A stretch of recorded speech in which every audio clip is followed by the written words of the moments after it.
E quem chegou, quem tá aqui é Sâmia Bonfim. Adoro essa Sâmia Bonfim. Oi, Sâmia, tudo bem? Oi, Sâmia. Vamos lá, e agora? Será que tá picotando ou tá Melhorou, melhor? melhorou, melhorou, Pois melhorou. é, agora é 4G, eu estava no Wi-Fi, não dá para entender, mas bom dia, Mauro, bom Bom vê-lo. dia. Bom dia, Sâmia. Bom dia. Bom, vamos lá. Ano. Tem aquela história, né, de que o Brasil começa depois do carnaval, já não é mais bem assim, né? Começa em 1º de janeiro mesmo, mas de qualquer maneira, especialmente aí no Congresso Nacional, há uma dinâmica que, de fato, começa a rolar para valer agora pós-carnaval. A gente está num cenário de um governo em crise, né? Um governo com a popularidade cada vez mais cadente, em meio a uma série de polêmicas, imprensado pela extrema-direita, cercado pelo capital financeiro, né? Que hoje é a principal base de apoio do governo, e num ano decisivo, né? Para estou falando, não é um ano decisivo para o Lula politicamente, vai ser reeleito ou não, ano decisivo para os trabalhadores e trabalhadoras do país. A situação, a gente vive situações dramáticas. Que avaliação você faz deste momento político que o país vive, Samia? Olha, Mauro, para começar, muito semelhante à sua, assim, o governo Lula passa por um problema forte de um alto índice de reprovação, nem o Bolsonaro, em alguns momentos da pandemia, não chegou a tão pouco, e o que é mais grave é na sua própria base social e eleitoral histórica, né? Quando a gente vê, por exemplo, no estado como Pernambuco, mais reprovação do que aprovação, no mínimo era acender um sinal de alerta. Mas o que eu vejo, pelo menos dos movimentos agora desse início de ano, não é um recálculo de rota. Ao contrário, é seguir aprofundando o mesmo modelo que vem levado a essa desaprovação, porque é óbvio, se você corta do Bolsa Família, do salário mínimo, se você corta do BPC, se o preço dos alimentos mais básicos está lá nas alturas, café, arroz, enfim, até o feijão, o leite, como é que a população brasileira, sobretudo o povo brasileiro, né, a base popular, vai estar alinhado? E se, por um lado, a posição do judiciário tem sido útil para dar um freio de contenção, sobretudo para o Bolsonaro, ou seja, ele está inelegível, não há nenhum sinal de que isso vai ser revertido, né, na Suprema Corte. Sim. Ao contrário, a sinalização é de que ele em breve vai ser preso, até porque vai ser na segunda turma, e ali a composição é essa, não tem por onde ele escapar. Isso é importante. Que bom que nesse momento a leitura do judiciário é essa, correta, né, de um freio, de uma espécie de um cordão sanitário ali com relação ao Bolsonaro. No entanto, isso por si só não é o suficiente, porque outros nomes de extrema-direita podem e estão surgindo. Tem os filhos, os pilantras, todos os filhos do Bolsonaro, o próprio governador de São Paulo, Tarcísio, que assegura que vai ser novamente candidato a governador.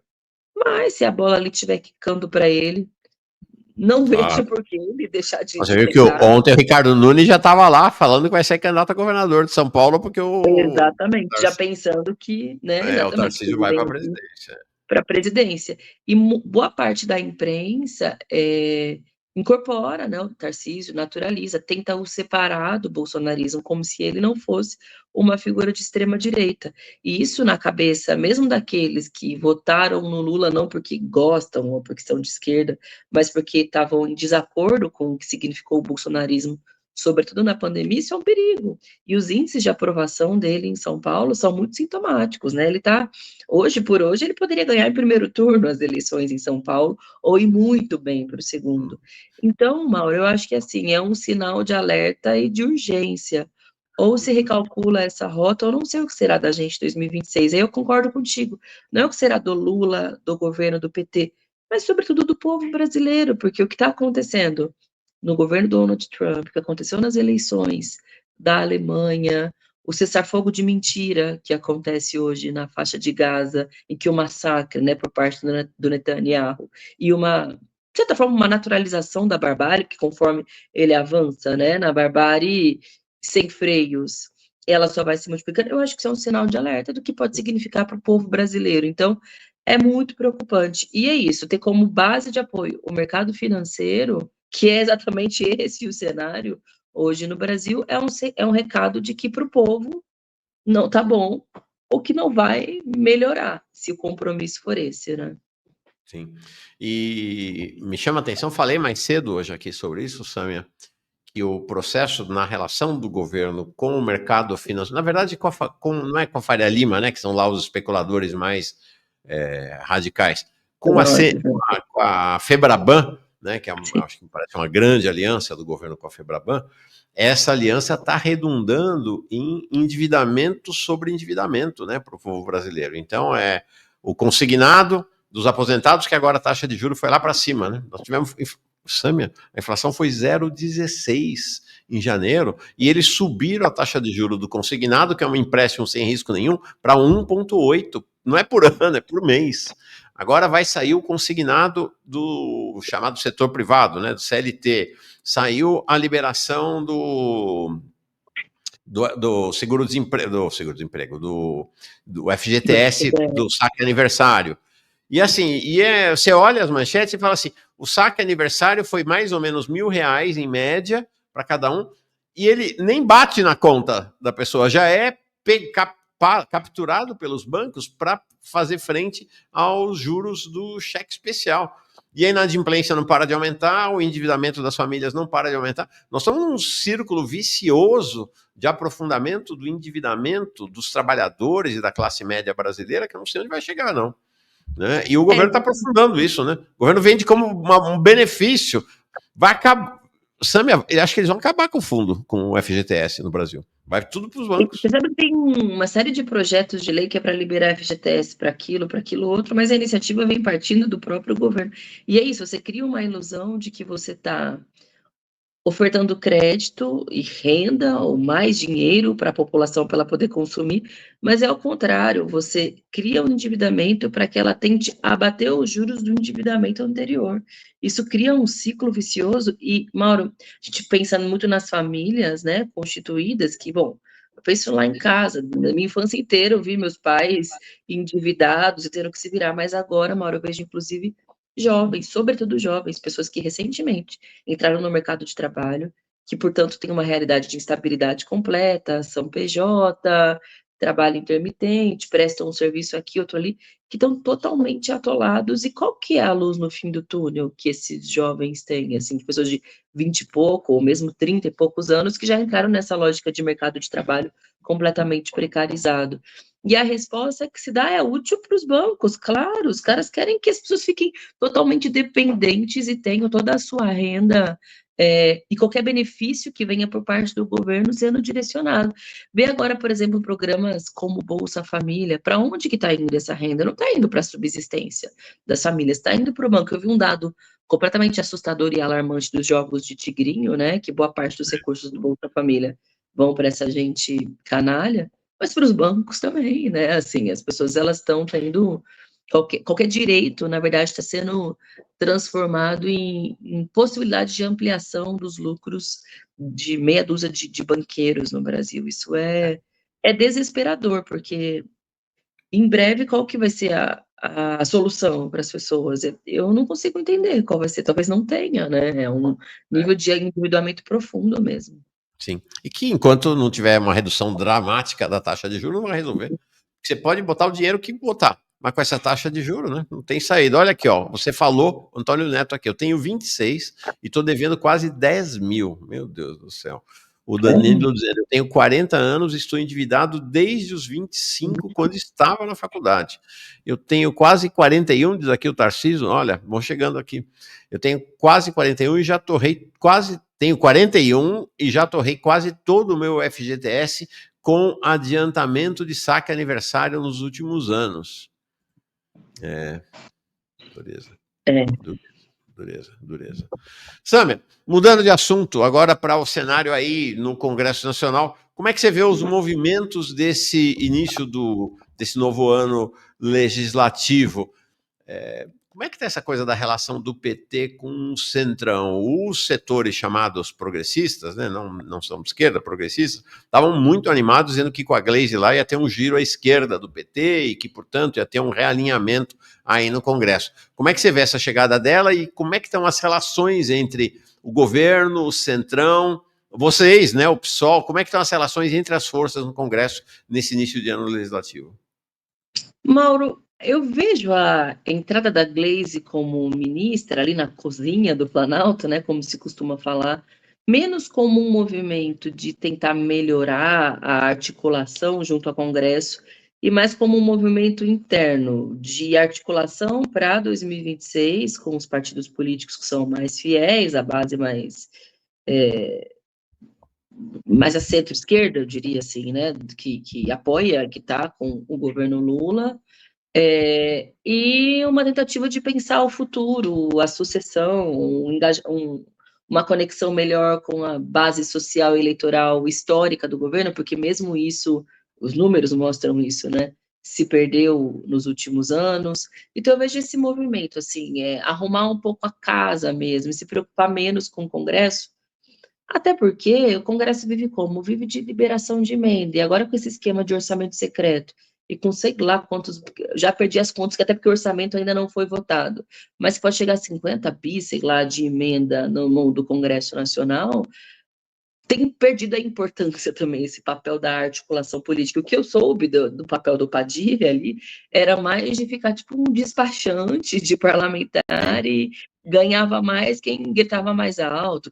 Ou seja, era um papel um pouco lamentável e se provou com pouca efetividade diante da lógica que Sim. significa o chantagismo do Centrão e do Congresso.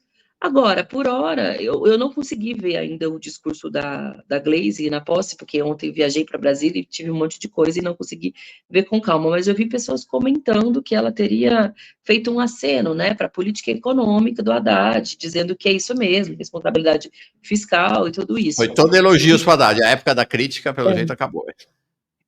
Porque como assim, mudou o papel, mudou a persona e a orientação política, eu entendo como isso, né? Agora está numa função, não fala mais como uma militância e fala como governo, e portanto esse é o alinhamento. Para mim, essa foi o sinal mais claro. E você sabe, Mauro, que isso também tem a ver com as especulações em torno do nome do Boulos como um eventual ministro.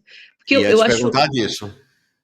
porque eu acho até assim, acho até natural que boa parte da militância, do ativismo, se empolgue com isso, afinal de contas, fala, pô, Boulos, o líder do MTST, um parlamentar de esquerda, ministro, será que não vai ser um giro à esquerda dentro do governo? Eu acho que isso é uma reação absolutamente natural e esperada para o ativismo, principalmente para aqueles que, da forma mais honesta e genuína possível, estão muito preocupados com os rumos do governo, com os rumos do país, com a possibilidade de derrota em 2026, eu acho normal. Porém, Mauro, eu acho que adianta pouco, ou talvez seja pior, para o movimento social, você ter uma figura como ele, como ministro, se isso não significar uma reorientação de linha política, e tudo indica que não há uma reorientação de linha política, sobretudo na política econômica, e segundo, quando você coloca dentro da estrutura da máquina pública, né, dentro do ministério, uma pessoa que do lado de fora teria mais potencial para estimular as lutas, você amarra, você na verdade, implode o que ela pode ter de melhor. Exemplo, escala 6 por 1, né? Podem ter mobilizações no segundo semestre, foi o que as frentes disseram. Sem dúvida, ele cumpre com um papel muito importante, né, na articulação da Frente Povo Sem Medo, junto aos partidos políticos, pelo status que ele criou, sobretudo né, do que foi o processo eleitoral para a Prefeitura de São Paulo. Estando dentro do ministério, é óbvio que o papel dele não é esse. Ministro é ministro, o ministro tem que abraçar o conjunto da obra, o que Uhum. pode ser bom, mas sobretudo o que é ruim, porque você está falando em nome de todo mundo. Então, assim, eu acho.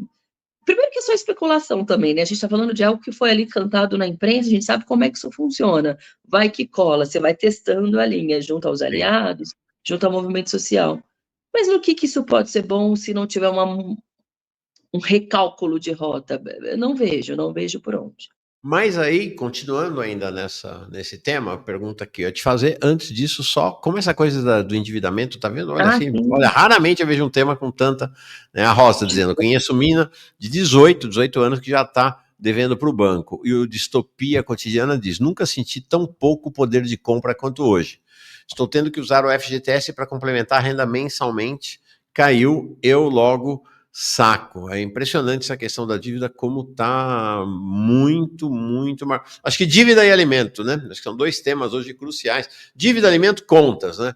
São os Que é o temas básico, cruciais né, hoje. da vida das pessoas, o resto não importa qualquer medida, e mesmo programa social, uma hora eu estava lendo esses dias uma análise, agora eu vou pecar, não me lembro quem foi, mas era um analista liberal, inclusive, mas eu achei que ele trouxe um ponto interessante de que nos governos do PT 1, 2 e 3, a grande marca, né, das políticas sociais, dos programas sociais, que trouxeram uma melhoria na qualidade de vida mesmo, na vida material, concreta do povo brasileiro, hoje, além de não ter essas marcas profundas, teve o pé de meia, mas que ele é muito diminuto, né, e é para uma parcela muito específica da população, além de não ter essas marcas, agora elas são absolutamente insuficientes diante do custo de vida, né? Elas já foram incorporadas como um direito, né? Algo da renda. E essa renda já não está servindo mais para nada. Então, é grave. É muito grave. Você vê se, sei lá, 18 anos endividada, minha Nossa Senhora. Eu É, não consigo nem imaginar o desespero. cura. Acho que essa é uma questão interessante, de fato, né? Porque, a rigor, isso deveria ser visto, me parece, como algo positivo, né? As pessoas entendem que o Bolsa Família, que o BPC, né, e os outros programas sociais são políticas de Estado, não de governo. Portanto, como Exato. políticas de Estado, elas se tornaram um direito delas. Não precisa agradecer a Perfeito. ninguém, porque esse direito Não são está uma lá. marca do Lula mais, né? Não Né? é Então, obrigado ao governo por ter me oferecido. Agora já é incorporado como política de Estado, exato. né, o que é Então positivo, não né? tem um Inclusive que efeito. assim seja, né? Exato, Até claro. positivo, né? É interessante isso que você traz. Mas Sobre o do ponto de PSOL. vista da avaliação, do otimismo sobre o governo, acaba tendo um pouco efeito, né? Que foi o que Claro, teve nos primeiros interessante. anos. Mas, enfim, sobre o pessoal. Não, sobre o PSOL. O PSOL nasceu como um partido da crítica à esquerda ao PT.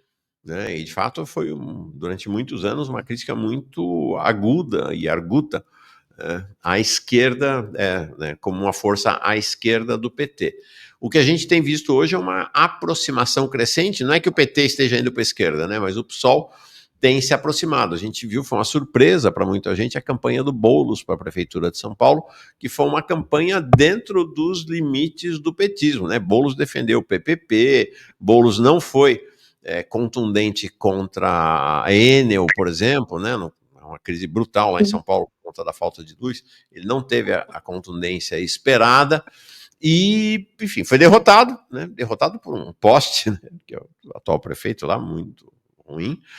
E agora, mesmo derrotado, é curioso isso, né? Ele derrotado comporta-se quase como alguém vitorioso e nessa aproximação crescente. Ele parece ser o grande maestro dessa aproximação crescente entre o PSOL e o governo Lula. E aí, naturalmente, vem essa especulação dele virar ministro. Né? Dele virar ministro, também acho que por enquanto é só especulação, até onde eu sei, não teve convite nenhum. Agora, a aproximação do núcleo dominante do PSOL, ou hegemônico, ou majoritário, como queira, em relação ao governo Lula e ao PT é patente. Qual a tua visão sobre isso? Você que é do núcleo da esquerda do PSOL, vamos dizer assim, talvez o PSOL original tenha mais a ver hoje com você, com Fernanda, com Glauber, né? Tanto nessas correntes como o MES, como Fortalecer, do que com esses outros grupos que, por sinal, chegaram no PSOL bem depois de vocês, né? O Boulos é uma aquisição recente, vamos dizer assim, do PSOL. Pois é interessante, né? Que a divisão está entre as correntes que fundaram o pessoal e aquelas que foram se incorporando depois com a crise do mensalão, no caso da corrente hoje da Paula Corade, né, que é a presidente do PSOL, e o Boulos muito mais recentemente num reposicionamento eleitoral, né, ou seja, ele tinha pretensões na política institucional, e era óbvio que era no PSOL que ele iria se abrigar, porque combinava mais com uma novidade política, com conexão com as ruas, foi muito importante nas ocupações, enfim. Então, foi esse o movimento. Mas aí, acho que o giro mesmo, ou o aprofundamento disso que você está definindo, foi quando ele decidiu disputar o partido. Porque uma coisa é você ser candidato, ser uma figura forte, e já chegou muito bem reverenciado pela maioria das correntes, sem crítica, só elogios e num grau de aceitação como eu nunca vi com nenhuma outra figura partidária, de tudo que propunha, da tática mais complexa, a mais aceitável possível. Mas aí, quando optou por construir a Revolução Solidária, ou seja, filiou muitas pessoas, começou a disputar os espaços partidários, a coisa se agudizou. E o que a gente vê agora é uma agudização, inclusive, do que foi a definição eleitoral. Porque naquela época teve debate partidário, se eu não me engano, foram 42 a 58%, 58% ganhou o apoio ao Lula no primeiro turno, tá bem, mas na época a linha que se armava era necessária essa aproximação, porque dentro da frente ampla era necessário ter um polo crítico, um polo à esquerda, programático, que pudesse depois cumprir com esse papel ao longo do governo. Aquela velha ideia de puxar o governo para a esquerda. No entanto, hoje, em que a coisa está conformada, não é esse o papel que se dispõe a ter. Inclusive, o aspecto que poderia ser o mais positivo nessa composição de frente ampla, que é ser a crítica à esquerda, a impressão que eu tenho é que os companheiros abrem mão. Ou seja, então qual é o papel do pessoal dentro desse condomínio político? É avalizar as políticas neoliberais, pisar no freio, quando no final do ano passado teve aquele pacote desastroso, né, de ataque ao salário mínimo, ao BPC, é deixar de apresentar, por exemplo, um destaque que nós poderíamos ter feito, defendemos que fizéssemos, de reversão de corte no BPC, que não foi apresentado, e depois a coisa ficou tão tensa que no Senado, Damares e companhia estavam capitalizando com isso, e o Lula vetou. Isso não precisaria nem ter acontecido, ou seja, podia ter poupado um desgaste para o próprio Lula se o pessoal tivesse no dia Por que dito vocês não. não puderam apresentar o destaque? Poderia, porque a gente tem direito a apresentar um destaque em função do Sim. tamanho da bancada, mas aí foi uma discussão na bancada que nós perdemos. Se optou por apresentar um destaque, que também era um bom destaque, que era sobre o salário mínimo, que era o coração do ajuste, né? Ou seja, a mudança da regra do salário mínimo é o que faria toda aquela economia ter impacto no Bolsa Família, nas pensões, etc. Porém, não havia uma base social ali organizada, pressionando, até porque os sindicatos, em sua maioria, não participaram, não acompanharam, deixaram passar sem que tivesse reação a esse pacote. No entanto, do BPC, tinha muitas mães atípicas, o movimento de Sim. pessoas com deficiência, que estava ali nessa expectativa, e que acabaram encontrando guarida e acolhimento, claro, de uma forma oportunista, no PL, na extrema-direita, na Damares. E foi a gente falou, gente, vamos apresentar esse destaque, porque a gente ganha esse destaque se a gente apresentar ele no plenário. Porque essa turma ia votar a favor, e porque é um tema que constrange, dentro, inclusive, da própria base do governo, a gente ganharia. A gente tinha ali os cálculos, só que não apresentamos. E no final das contas foi vetado, óbvio, porque ia ser uma bomba Claro. no colo do Lula.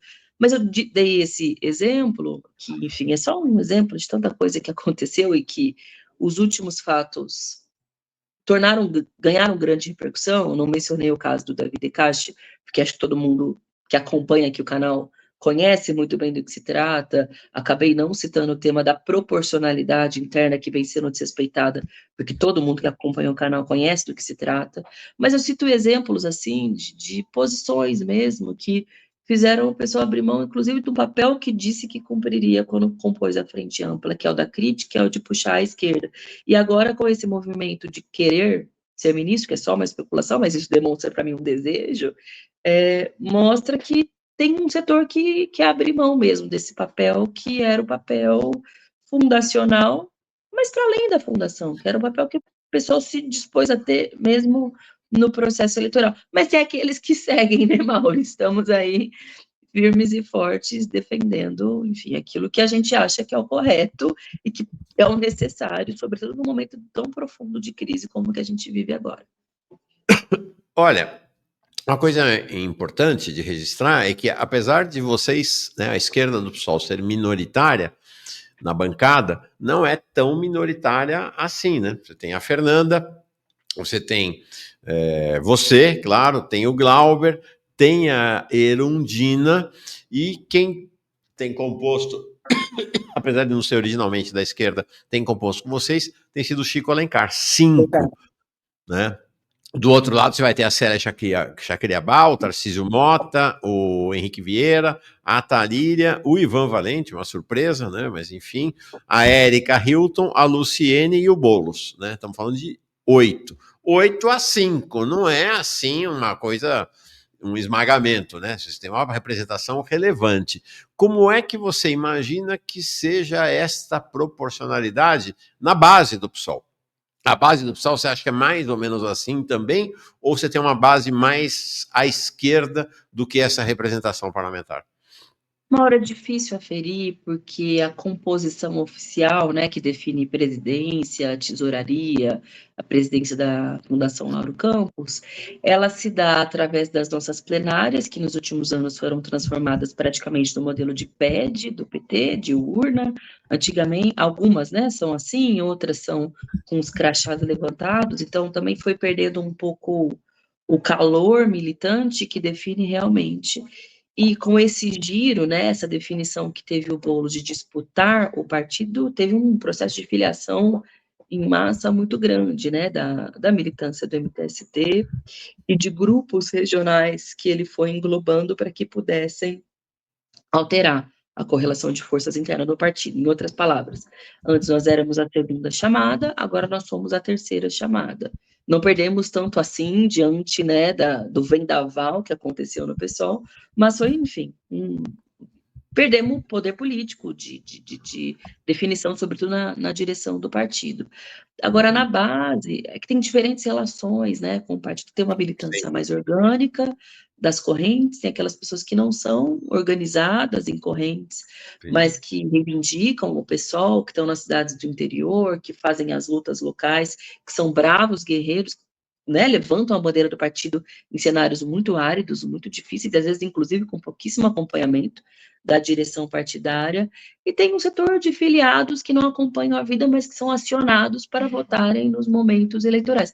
Mas o que eu acho, Mauro, é que a base eleitoral do PSOL, a base social, aqueles não sei quantos milhões, né, que votaram em todos os candidatos a federais, por exemplo, na última eleição, é uma base muito crítica, é uma base ideológica e que está muito atenta e preocupada com os desdobramentos. Mauro, no carnaval, eu fui parada por muita gente, assim, sabe o que Olha está só. acontecendo no pessoal? Eu não acredito no que está acontecendo no pessoal. Me explica, ou então obrigada por ter votado contra a demissão do Davi Decache. Nossa, fiquei surpresa ou decepcionada com essa ou aquela figura que eu não imaginava que fossem da direita do PSOL, porque, sinceramente, as pessoas, depois do que foi as eleições municipais de São Paulo, não se surpreendem com essa posição do Boulos, porque ele foi dando né, um giro cada vez Sim. mais à direita. Você deu alguns exemplos, tem uma série de outros, que foi aquele debate com o Marçal no segundo turno. Sim. Debate não, aquele diálogo, aquele jogo de comadre, aquilo ali foi. Imagina, até o Tarcísio estava ali se distanciando, tanto é que depois a Justiça Eleitoral tornou ele inelegível, de tão na fogueira que ele já estava, e o Bozo vai lá e reabilita ele de alguma forma fazendo aquela live. Mas, enfim, para além disso, o fato é que existe já uma compreensão da base social do pessoal de que ele é mais à direita. Agora, outras figuras partidárias talvez foi, de fato, né, uma surpresa para as pessoas. E é nisso que a gente se apoia também, assim, porque sabe que tem uma base eleitoral e uma base militante crítica, que está descontente com o que está acontecendo no país, mas também no partido, e que está disposta a comprar essa briga, né? Que não é uma briga fácil, nunca foi, mas que é uma briga necessária, porque apesar de tudo, o petróleo é um instrumento importantíssimo, nacionalizado, que tem bancada, que tem projeção, que tem relevância e que não pode ser ignorado ou entregue dessa forma.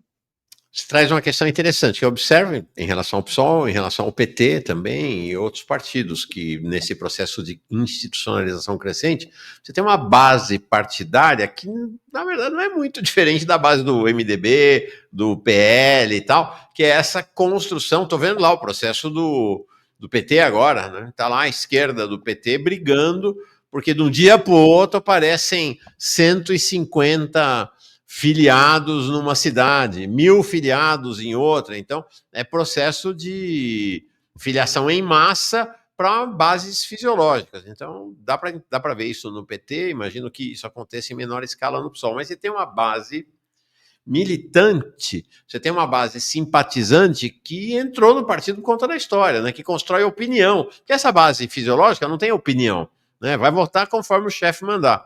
Mas você tem uma base que constrói opinião dentro do partido. E a minha sensação, posso estar equivocado, é que tanto no PSOL quanto no PT, esta base é uma base de esquerda, não é uma base progressista ou da esquerda liberal, é uma base de fato de esquerda.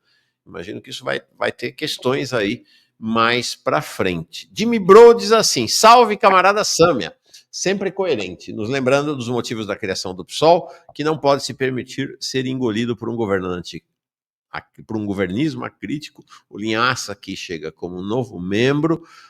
O Alexandre Flash diz assim: Glaze estava incomodando muito na presidência do PT, agora está na unha do Lula, vai mudar o discurso. E mais uma vez esse tema, não foi a marca da nossa conversa aqui. Leonardo Lopes é um camarada lá de Fortaleza, acho que ele é de Fortaleza, e está todo dia aqui com a gente, é um cirista super apaixonado, aí, super militante, né? Apaixonado não, militante. E olha aqui o depoimento dele: sou aposentado. A foto dá para ver que é um menino, né? Tem apenas 38 anos, tem aposentadoria por invalidez. Ele contou outro dia aqui. Sou aposentado e tenho uma dívida acima de 15 mil para comprar cadeira de rodas e mais de 10 para comprar cadeira de roda de mais de 10 mil. Quer dizer, ou seja, a cadeira custa 10 mil e ele está com uma dívida de 15 mil por conta disso. E já cheguei a pagar R$600 em um só remédio. Parece que o pessoal lá no Planalto não tem ideia do inferno que é a vida do povo brasileiro atualmente. Sâmia querida, obrigado. Obrigado demais. Mauro, obrigada a você. Voltarei. Sei que nos últimos. Eu estava num longo inverno, agora estamos nos aquecendo novamente e vamos à luta. Estamos aí. Tá bom, querida. Um beijo, viu? Obrigado Beijo, demais. Mauro. Obrigada. Tchau, tchau.